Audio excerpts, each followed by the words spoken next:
Hello, I'm Dr. Andrew Neville, specialist in adrenal fatigue. I often get asked the question, why so many of my patients are menopausal women or perimenopausal women?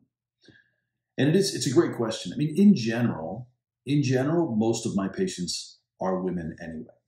And, you know, my contention, I guess, with that is that, I think most of my patients are women because we ask so much of women in society today.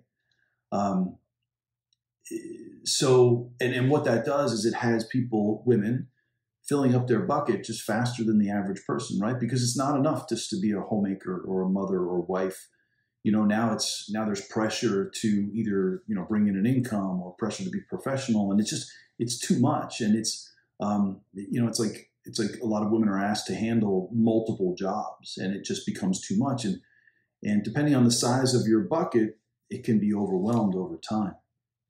Now, you add the period of menopause to that, and that goes into the bucket too, and I'll explain why.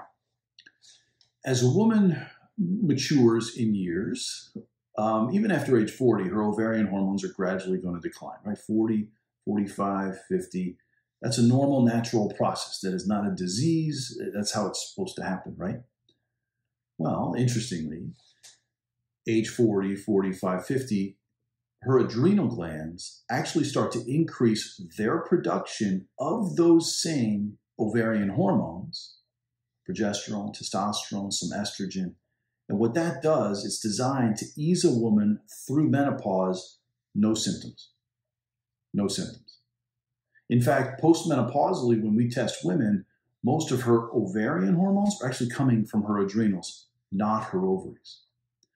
So what that means is that time, right, in decline in ovarian function is added work, right, for the adrenals. So now we got to put that in the bucket too.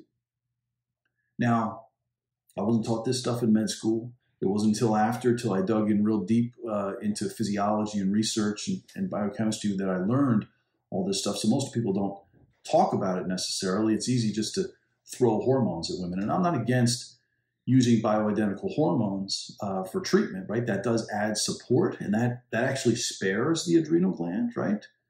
It's like, okay, that's one thing I don't have to take care of, like I'm taking this extra hormone. But if we don't fix that underlying problem, then you end up needing those hormones like perpetually, and that definitely shouldn't happen. So when anybody talks to me, women especially, when anybody talks to me about the signs and symptoms that we associate with menopause, whether it's the hot flashes, sweats, even the moodiness, depression, anxiety, insomnia, vaginal dryness, all those things, the signs and symptoms of menopause, they're an adrenal problem, not an ovarian problem.